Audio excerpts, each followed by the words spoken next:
12 бөлім. Әлгі қызды күте-күте көзім талды. Кеш батып даланы қараңғылық басты.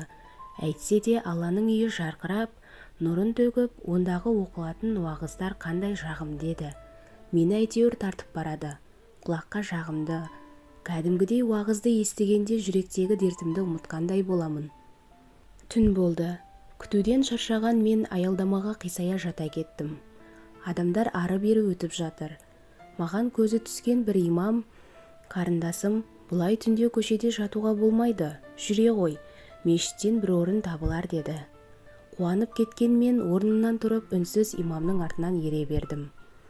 Бір әйелге мені айтып жатты. Ол әйелдің жасы 50-ден асқан, егде тартқаны көрініп тұр. Қасыма келіп жылы жүзбен қарсы алып, ас суын ұсынып қамқорлық көрсетті. Бұл әлемде мейірімділік бар екенін сонда көзім жеткендей.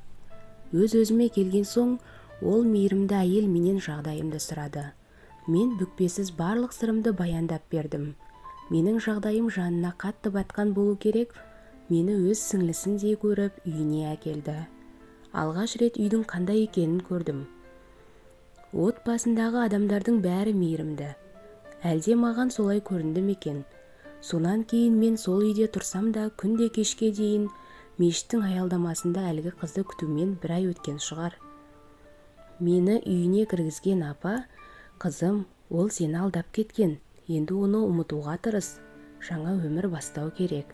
Сен менімен бірге мешітте жұмыс жасасаң қалай қарайсың?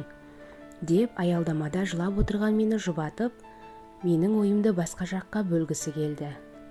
Солай мен мейірімді имам мен әйелдің арқасында мешітте еден жуып адал еңбекпен табыс таба бастадым. Әр жұма сайын уағыздар тыңдап жүректегі дертімнен айырылдым. Бірте-бірте ойым мен санам өзгеріп, мен де өзгелер секілді адам қатарына қосылдым. Арада 5 жылдай уақыт өтті. Мен намаз оқитын дәрежеге жеттім. Адамның емес, Алланың құлы екенімді түсіндім. Бұрын бізге басшымыз айтатын, сендер менің құлымсыңдар, сендердің тағдырларың менің қолымда, деуші еді. Сол кезде бәріміз кәрі аюанға сенуші едік. Жалғасы бар.